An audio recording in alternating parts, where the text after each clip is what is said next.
രാവിലെ 6 മണിക്ക് വന്ന കോളാണ്. പക്ഷെ ഞാൻ പോകുന്നത് വൈകിട്ട് 6 മണിക്കാണ് കേട്ടോ വർക്കിന്.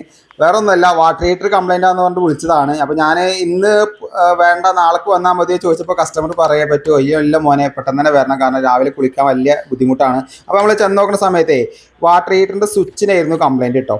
അപ്പോൾ വാട്ടർ ഹീറ്റർ അല്ല കംപ്ലൈൻറ്റ് ഉണ്ടായിരുന്നത്, അവർ വാട്ടർ ഹീറ്ററാണ് കംപ്ലൈൻറ്റ് വെച്ചിരിക്കുന്നു. പക്ഷേ വാട്ടർ ഹീറ്ററിൻ്റെ സ്വിച്ചിലായിരുന്നു കംപ്ലൈൻറ്റ്. ഞാൻ എന്താ വെച്ച് കഴിഞ്ഞാൽ ആ സ്വിച്ച് ഷോപ്പിൽ പോയി വാങ്ങിക്കൊണ്ടിരണം. അപ്പോൾ സാധാരണ ഇങ്ങനത്തെ സ്വിച്ചിലൊക്കെ പൊടി കയറിയാൽ ഈ പ്രശ്നം വരും. ഇവിടെ പൊടി കയറിയിട്ടുള്ള പ്രശ്നമല്ല, സ്വിച്ച് ഷോർട്ട് ആയിക്കണം, അതായത് ഉരുക്കി പിടിച്ചിരിക്കുകയാണ്. അപ്പോൾ അത് ഒരുപാട് നേരം ഇട്ടാലൊക്കെ ഈ കംപ്ലൈൻറ്റ് വരും കേട്ടോ. അപ്പോൾ കടയിൽ പോയിട്ടൊരു ടാപ്പും ഒരു സ്വിച്ചും വാങ്ങി. ടാപ്പ് എൻ്റെ കയ്യിൽ ഉണ്ടായിരുന്നില്ല കേട്ടോ, അതാണ് വാങ്ങിയത്. അപ്പോൾ ഏകദേശം സ്വിച്ചിനും ഇപ്പോൾ സ്വിച്ചും കാര്യങ്ങളൊക്കെ മാറ്റി. അപ്പോൾ ഏകദേശം സ്വിച്ചിനും ഇതിന് ടാപ്പിനും പാടെ 79-80 റുപ്യ ആയിട്ടോ. അപ്പോൾ ഞാൻ എൻ്റെ ഇവിടുന്ന് വാങ്ങിയൊരു എമൗണ്ട് പറയുന്നത് 250 റുപ്യാണ് എൻ്റെ ചാർജ് വരുന്നത്.